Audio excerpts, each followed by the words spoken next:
이스라엘 자손이 여호와의 목전에 악을 행하여 자기들의 하나님 여호와를 잊어버리고 바알들과 아세라들을 섬긴지라. 여호와께서 이스라엘에게 진노하사 그들을 메소보다미아 왕 구산 리사다임의 손에 파셨으므로 이스라엘 자손이 구산 리사다임을 8년 동안 섬겼더니 이스라엘 자손이 여호와께 부르짖으매 여호와께서 이스라엘 자손을 위하여 한 구원자를 세워 그들을 구원하게 하시니 그는 곧 갈렙의 아우 그나스의 아들 온니엘이라.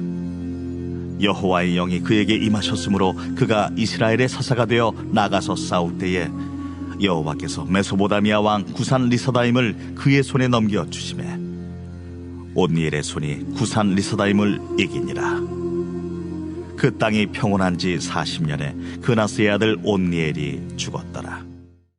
오늘도 거룩한 주일 예배를 드립니다. 9월의 첫 주일입니다. 여러분 삶 가운데 주님이 주시는 크고 놀라운 은혜와 복이 가득하기를 간절히 소망합니다. 이런 마음으로 우리 옆에 뒤에 분 좀 인사할까요? 온라인이든 여러분들이 누구나 옆에 있던 분들에게 인사합시다. 주님의 복된 계절이 되시길 바랍니다. 인사합시다. 주님의 복된 계절이 됩시다. 인사하시 바랍니다. 여러분, 복을 주는 자에게는 하나님이 빌어주는 자나 그 같이 소원하는 자나 같은 복이 임하게 될 줄로 믿습니다. 주님은요, 누구나 다 쓰임 받길 원해요. 누구나 다 하나님의 귀한 사람이 되길 원하시는 분은 하나님이십니다. 그리고 또 성경에 보면 하나님께 쓰임 받는 사람들이 형통한 사람이요 복된 사람이다 라고 이야기합니다. 그런데 보면요, 그 쓰임 받는 사람은 그렇게 많지 않더라고요. 내가 오늘 하나님께 응답하느냐, 그 말씀에 내 상황과 환경 때문에 그것을 거절하느냐, 그것은 나의 결정이겠죠, 결단이겠죠. 오늘 하나님 말씀이 오늘 여러분들에게 임하여 내가 어떤 환경에 있을지라도 주님 뜻대로라면, 주님이 명하시면 그대로 가겠습니다라고 순종하는 자에게 주시는 복이 여러분 삶과 가정과 일터에 넘쳐나시길 간절히 소망합니다. 오늘 말씀부터 이제 연속으로 같이 우리가 은혜를 나누려고 합니다. 사사기의 말씀을 나누려고 합니다. 이제 사사기에 주시는 하나님의 귀한 은혜가 있을 줄 믿어요. 이 배경을 보면 이제 모세를 통해서 하나님께서 이스라엘 백성을 애굽에서 430년의 노예 생활에서 이제 구출해 내셔서 홍해를 가르고 40년의 광야 생활과 또한 요단강을 건너서 여호수아를 통해서 여리고성과 아이성과 12지파를 통해서 정복전쟁을 치르게 하시고 땅을 분배했죠. 그 이후에 이제 사사기의 역사로 이어집니다. 여호수아 마지막 장부터 사사기 1장부터 우리가 배경을 보면 우리에게 주는 참 좋은 교훈이 있습니다. 이것을 우리는 반면교사 삼고 우리가 오늘날 우리가 사는 2021년 이 상황 가운데 이제 가을로 접어드는 이 상황 가운데 어떻게 사는 것이 복된 인생인가, 어떻게 사는 것이 하나님이 쓰임받는 인생인가, 이것을 한번 살펴보면서 저는 우리 교회 모든 성도가 특별히 오늘 예배드리는 하나님과 연결된 삶으로 살기를 원하는 여러분 가운데 하나님께 귀하게 쓰임받는 복된 인생 되시길 간절히 축원합니다. 그래서 사랑하는 여러분, 사사기를 살펴보면 그 이름은 어떤 뜻이냐, 사사, 이게 뭔 뜻일까 보니까요, 원뜻을 보니까 이게 판관이라고도 되어 있고요, 젖지, 영어로는 젖지죠. 이 말은 뭐냐면 일종의 이제 재판하는 사람이다라고 되어 있습니다. 이 뜻은 뭐냐면 하나님의 말씀이 기준이 되어서 이것이 하나님의 뜻대로 가는 길을 인도하는 사람이 바로 사사다라고 말할 수 있습니다. 이 사사기 시대 배경을 말씀드렸다시피 가나안 땅에 정착을 했죠. 그리고 나서 그들에게 12지파가 골고루 땅을 분배받습니다. 그 말씀에 따라 이제 땅을 분배받음을 통해서 농사를 짓고 또 수확을 거두고 복된 인생을 누리게 살게 되죠. 그런데 안타까운 것이 있다면 이제 이 가나안 정복 전쟁을 치루었던 1세대들이 다 이제 죽음을 맞이하고 2세대들이 가나안 땅에 들어가죠. 그런데 안타깝게 그 2세대들이 그 1세대들이 알았던 정말 하나님을 경험하고 하나님을 체험했던 그 세대가 지나가 버리고 다음 세대는 그 하나님의 역사하심을 기억하지 못하게 됩니다. 참 안타까운 시기이죠. 그러면서 어떻게 됩니까? 그들에게 하나님은 잊혀져 가는 존재로 되어버립니다. 오늘 우리들이 살아가는 삶 속에서 여러분들 삶의 영역에서 하나님은 어떤 존재입니까? 주님은 여러분 삶에 어떤 삶으로 작용하고 계십니까? 아니면 여러분 뒷전에 아니면 잊혀진 존재로 살아가느냐? 그거에 따라 하나님은 여러분 가운데 주시는 메시지가 있다는 거죠. 여러분, 그러한 삶을 통해서 하나님은 그 택한 백성인데 정말 어렵게 해서 가나안 땅까지 정착한 백성들인데 하나님을 잊어버리다니, 그래서 하나님 어떻게 합니까? 깨닫게 하시고자 이제 메소포타미아에 있는 구산 리사다임이라는 왕을 들어서 이스라엘 백성들에게 고난을 주십니다. 어떤 고난이요?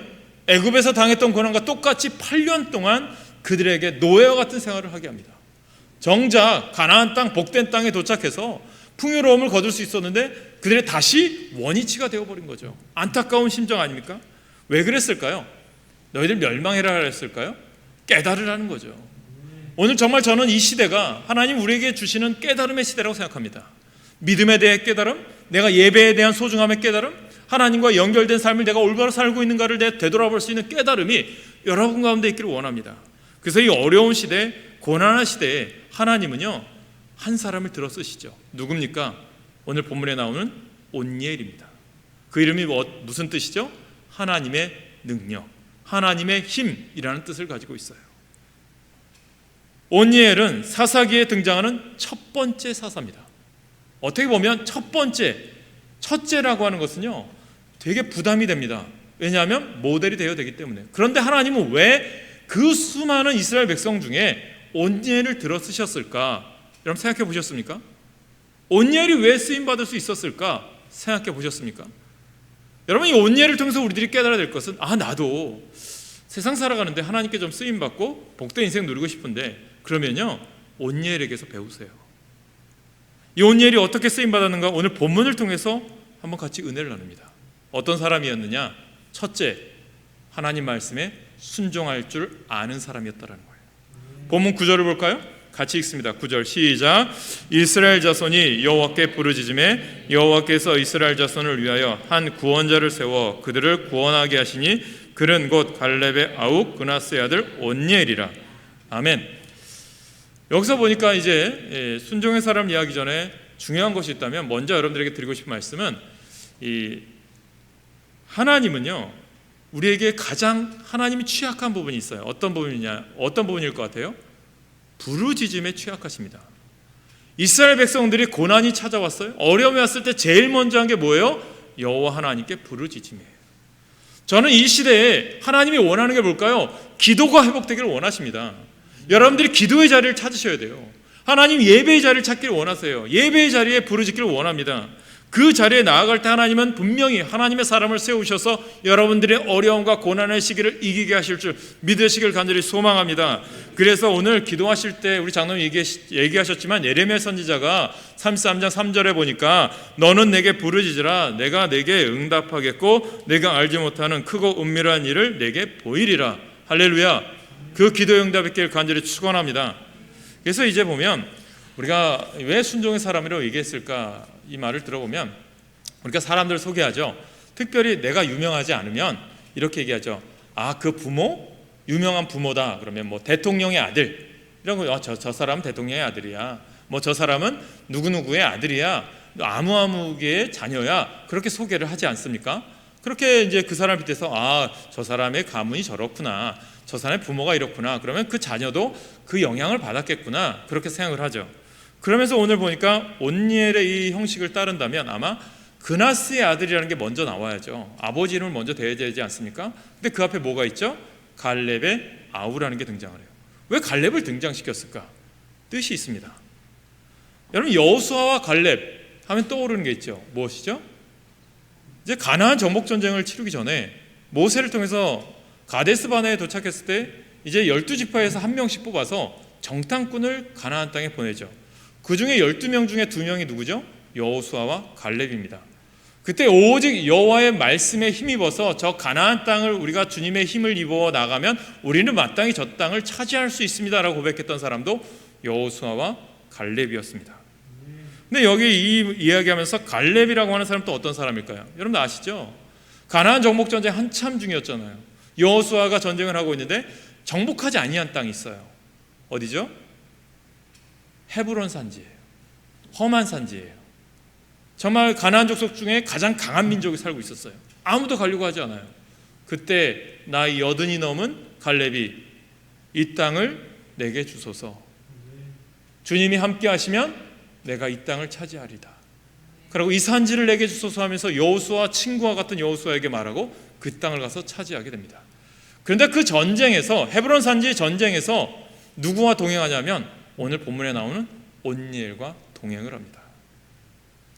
여러분, 여호수아 15장 16절 17절에 보면 헤브론 산지에 이제 전쟁을 나가는데 갈렙이 어떻게 하냐면, 그래도 이 전쟁에 앞서 나가는 사람에게 내 딸 악사를 주겠습니다 라고 약속을 해요. 그래서 본문이 나오지 않죠. 여호수아 15장 16, 17절에 보니까 갈렙이 말하기를 기럇 세 배를 쳐서 그것을 점령하는 자에게는 내가 내 딸 악사를 아내로 주리라 하였더니 갈렙의 아우 그나스의 아들인 온니엘이 그것을 점령함으로 갈렙이 자기 딸 악사를 그에게 아내로 주었더라. 갈렙의 사위가 되죠. 그러니까 용감하게 전쟁을 치렀던 사람이라는 거예요. 목숨을 걸고 갈렙과 함께 헤브론 산지를 정복했던 사람이라는 거예요. 그런 것처럼 왜 갈렙을 이야기했을까? 여러분, 믿음은요 닮게 되어 있다라는 거예요. 갈렙의 아우요 그나스의 아들이고 갈렙의 사위가 되었습니다. 그러면 그가 전쟁에 나가고 이렇게 했었던 배경은 갈렙의 신앙을 그도 받았다라는 거예요. 믿음 생활을 함께 하다 보면요 가치관과 습관이 닮게 되어 있습니다. 여러분들이 그러한 신앙의 동역자들이 있길 간절히 소망합니다. 주님 앞에 서로 닮아가셔야 되는데 나쁜 습관 닮아가지 마시고 주님이 원하는 기뻐하는 습관을 닮아가셔야 돼요. 기도하라고 말씀하시면 내가 기도를 닮아가야지. 내 예배자의 삶을 살아가라고 하면 예배자를 닮아가야지. 내 말씀을 쓰거나 말씀을 읽으면 그것을 내가 닮아가야지. 그런 모습들이 있으셔야 된다는 거예요. 그래서 자녀들에게 올바른 신앙을 가르쳐줘야 돼요. 그래서 신명기 1장 36절에 보면 이 갈렙을 소개하면서 이렇게 얘기해요. 오직 여분네 아들 갈렙은 온전히 여호와를 순종하였은즉, 그러니까 갈렙의 순종이 이 온니엘에게도 전달되어졌다는 거죠. 그런데 여러분, 온니엘의 나이가 몇 살이었을까요? 이 온니엘이 이 사사기의 나이를 계산해 보니까 갈렙과 함께 했을 때가 한 50살이래요. 그리고 30년이 지난 이후에 이 사사기의 시대는 똑같이 갈렙처럼 80살이 넘었대요. 이게 쉽게 순종할 수 있었을까요? 쉽지 않죠. 내가 나이가 많아서 이제 안 돼요. 하나님 명하셨는데 제가 지금은 이제 전쟁을 너무 많이 치르고 지쳤어요. 다른 사람을 써서 젊은 사람 써주세요라고 할 수 있겠는데 그는 어떻게 합니까? 말씀에 순종합니다. 순종하는 자에게 복이 임하게 되어 있어요. 저도 여러분들에게 그런 말 했어요. 하는 분도 있어요. 권사님, 교회 오셔서 봉사하셔야 돼요. 그러면 순종하는 분은 저는 정말 복이 있을 줄 믿어요. 그런데 여러분들의 선택이죠. 그런데 어떤 분들은 뭐 하거나 말거나 안 듣는 분들도 있더라고요. 그리고 어떤 분들한테는 집사님 이것 좀 봉사해 주세요. 찬양대 해주세요. 뭐 교사해 주세요. 여러분, 하나님이 주신 달란트를 분명히 하나님은 그 달란트를 주의 영광을 위해서 쓰기를 원하세요. 오늘 온니엘도요 여러 가지 핑계 댈 수 있어요. 그러나 그 말이 임하자 어떻게 합니까? 즉각적으로 순종하여 그 길에 나아갑니다. 그때 그 전쟁에서 승리케 하신 줄 믿으시길 소망합니다. 오늘 여러분들이 영적 전쟁과 같은 이 시대 속에서 승리하기 원하십니까? 하나님의 말씀대로 나아가시길 간절히 소망합니다. D.L. 무디가 자신이 동역자여 제자였던 이 토레이 목사님에게 한 번은 시카고의 높은 빌딩에 올라갔어요. 그러면서 시카고 전경이 다 보이는 거예요. 저 지역이 다 복음화가 되어야 되는데 하면서 이 토레이에게, 이 무디 목사에게 얘기하는 거예요. 여보게 토레이, 나는 하나님이 이 높은 빌딩에서 뛰어내려라 그러면 나는 내릴 수 있겠네. 그렇게 얘기해요. 왜 그렇게 얘기했을까요? 어처구니 없는 말처럼 들릴지 모르겠지만 주님이 말씀하시면 내가 내 목숨 아끼지 않고 헌신하겠다라는 고백인 거죠. 사랑하는, 이것이 우리의 영적인 훈련이 되어야 돼요. 왜 하나님께서 이스라엘 백성을 광야에서 40년 동안 방황시키고 훈련을 시키셨을까요? 하나님이신 말씀의 훈련 아닐까요? 어렵고 힘들 때 기도하라는 말씀 아닐까요? 그때 어느 하나님 어떻게 합니까? 부르짖을 때 물을 주셔요? 배고플 때 만나 매출하기를 주셔요? 더울 때 구름 기둥, 추울 때 불 기둥으로 인도하셨죠. 말씀이 성막이 가라하면 가고 성막이 머물라 하면 멈추는 훈련을 40년 동안 했어요. 여러분들 오늘 이 예배와 기도와 말씀의 훈련이요 무엇입니까? 여러분들이 나아가는 일주일 동안 내가 하나님 이 일이 기뻐하는 일이라면 내가 순종하고 하나님이 싫어하는 일이라면 멈추겠습니다. 그 훈련을 내가 해 나아갈 때 여러분 삶의 영역에서 승리할 수 있다니까요. 오늘 여러분 예배자로 승리하시길 간절히 축원합니다. 그래서 여러분들이 오늘 어처구니 없는 말처럼 들릴 때 무디가 왜 이런 말을 했느냐, 이것을 깨달으시고 온니엘이 자신의 상환경과 조건이 어려울지라도 이렇게 나갈 수 있었던 것은 하나님의 뜻이 있었기 때문입니다. 여러분, 예수님의 삶을 지배했던 가장 중요한 가치관은 하나님 아버지의 뜻에 절대적으로 순종하는 거죠. 예수님도 어떻습니까? 그 길이 쉬웠을까요? 십자가의 길이? 골고다 언덕 길이요? 겟세마네 동산에서 눈물이 핏물이 되도록 기도해요. 아버지의 뜻이거든. 그 말씀에 순종하시죠. 사랑하는 여러분, 우리는 살아가면서요 여러 가지 역경도 만나요. 어려움도 만나요. 그럴 때마다 우리는 어느 길을 가야 할지 고민해요. 아니, 우리가 살아가는 삶의 자리에서 순간순간마다 선택을 해요. 그럴 때마다 중요한 것은요, 하나님을 먼저 떠올리셔야 돼요. 그리고 기억하세요. 순종하는 삶이 신앙의 출발점이다. 온니엘을 통해서 깨닫는 두 번째는 어떤 걸까요? 성령의 사람이었어요. 오늘 10절 말씀해 보세요. 뭐라고 시작합니까? 여호와 영이 그에게 임하셨으므로. 그가 그냥 싸운 게 아니에요. 여호와 영이 임했어요. 여러분, 이 사실은 무엇입니까?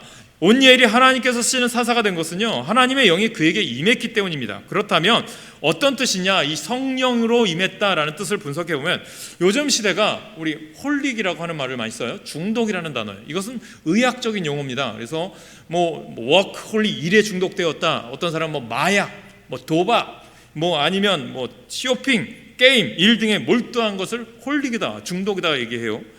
현대인들의 중독은 사회적으로 큰 문제죠. 근데 여러분, 이 말은 뭐냐면 그것에 사로잡혔다는 거 아닙니까? 그렇다면 우리는 무엇에 사로잡혀 사는 사람일까요? 크리스찬은 무엇에 붙들려 사는 사람일까요? 우리는 어디에 홀릭되어 있어야 될까요? 예수 안에 홀릭되시길 축원합니다. 성령에 붙들렸다는 거예요. 이 여호와의 영이 내게 임했다는 건 뭘까요? 하나님의 말씀이 내 안에 임했다.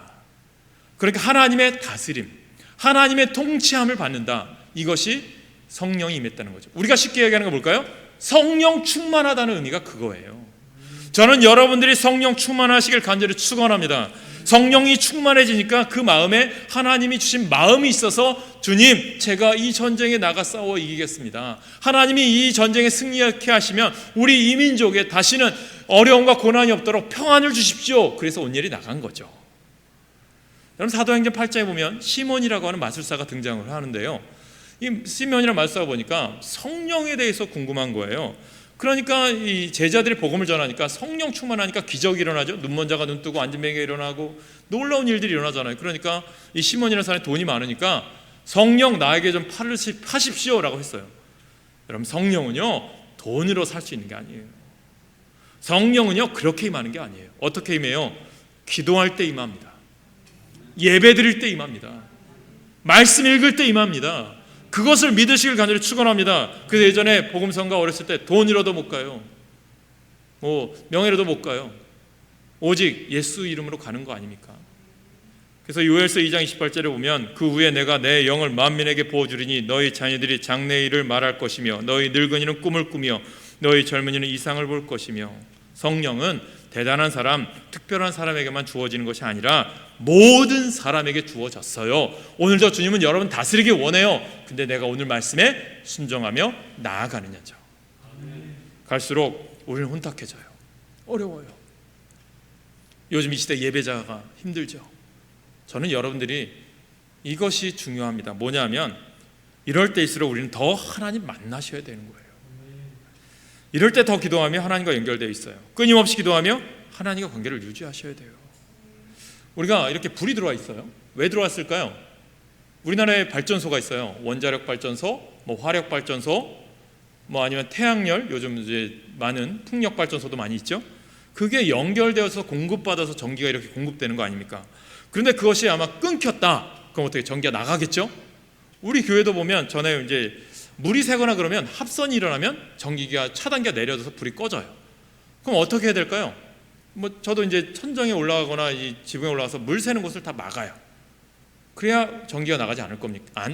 나가지 않잖아요. 이 말은 무슨 뜻이냐? 여러분, 신앙에 성령의 불이 임하게 하기를 원하신다면 오늘 내가 하나님으로부터 단절시키고자 하는 것들을 막으시라는 거예요.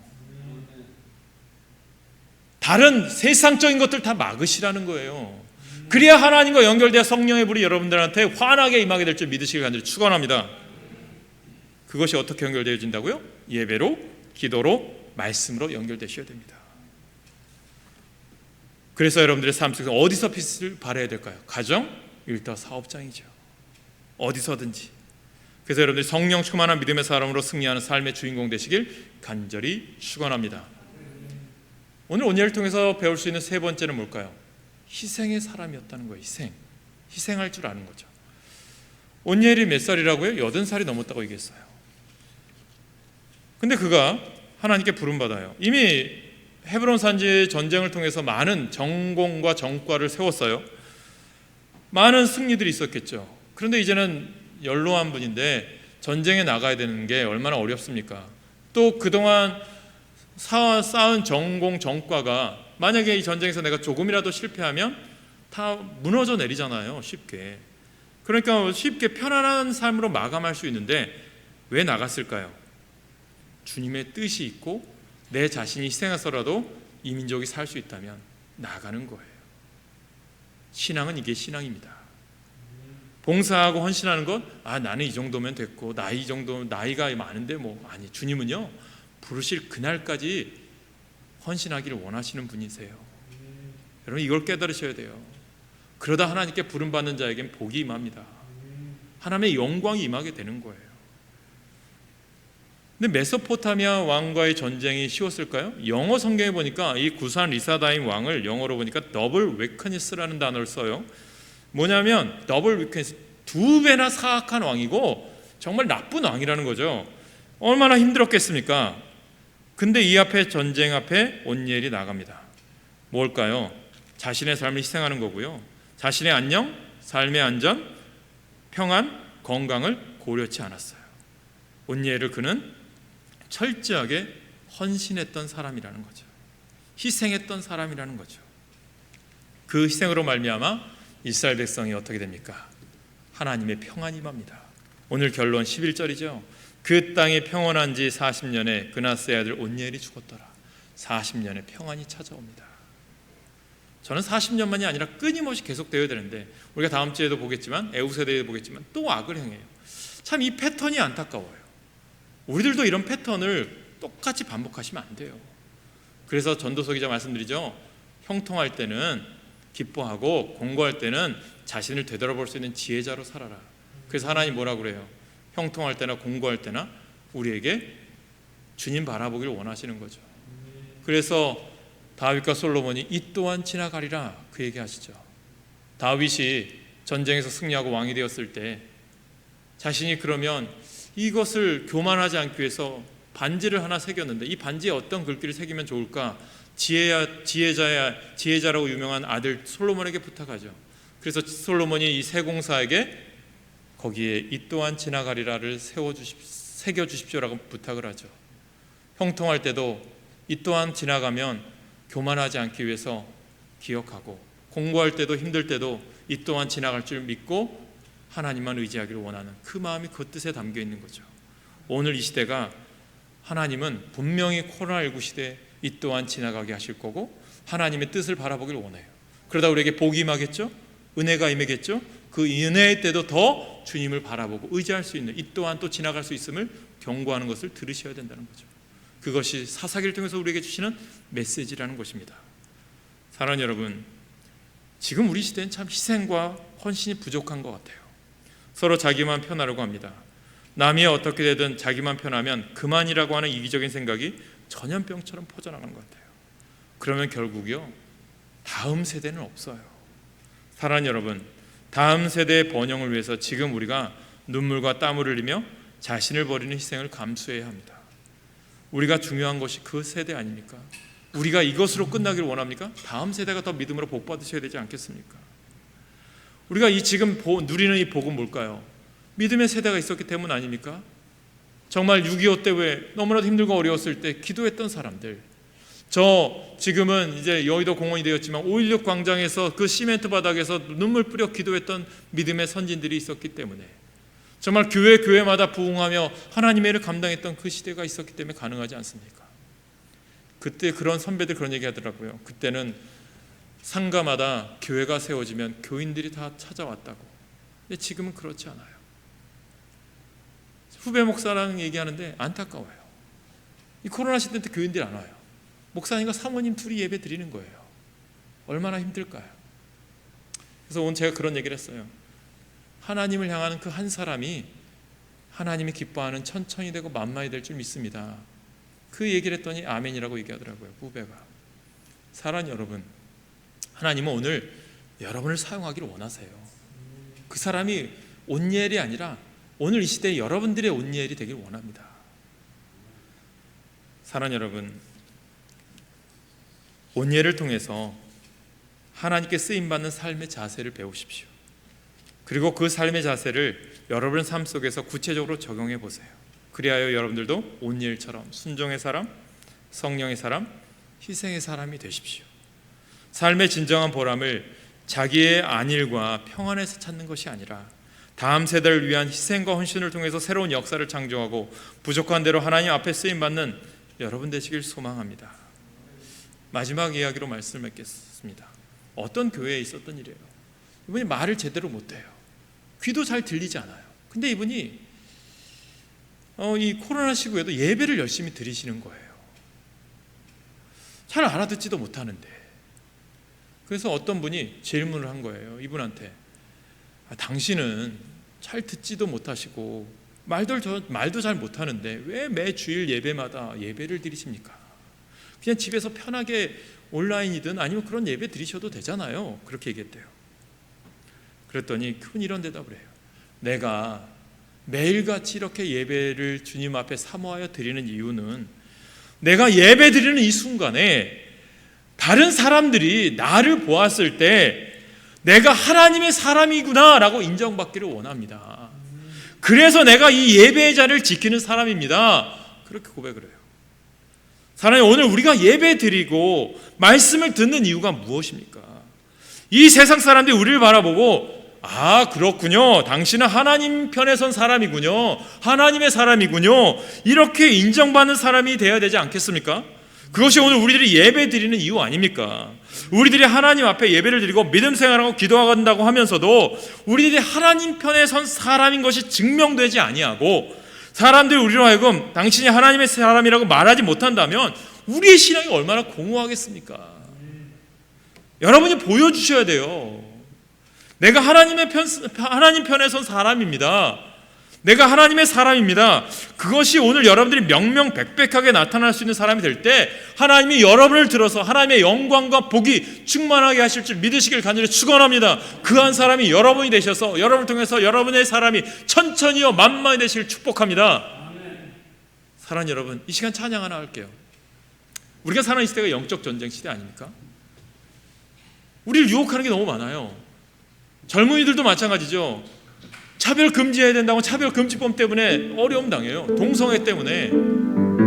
미국의 교회가 동성애 때문에 힘들어요. 여러분, 감리교가 우리나라에 들어왔을 때 북감리교회, 남감리교회가 있었어요. 그런데 그것이 합해져서 유나이트 감리교회, 연합감리교회가 됐는데 지금 미국의 감리교회는 갈라지게 되어 있어요. 동성애를 인정하느냐 인정하지 않느냐. 그것 때문에 어려움 당해요. 그래서 저를 가르쳤던 교수님이 저 워싱턴에서 목회를 하시는데 그분이 그것 때문에 맨날 페이스북에 기도해요. 영적으로 혼탁한 시대에 정말 하나님의 사람들이 이것을 구별할 줄 알아야 되는데, 여러분, 자녀들에게 무엇을 물려주기 원하십니까? 세상 유혹 시험이 우리에게 다가와도 주님의 신앙만큼은 굳게 지키겠습니다라고 하는 신앙을 가지셔야 돼요. 그래서 우리가 싸우는 이 싸움은요, 육적인 게 아니에요. 영적인 거지. 근데 이 싸움에서 이길 때 누가 필요하다고요? 여호와 하나님이 필요한 거예요. 하나님만 의지하셔야 되는 거예요.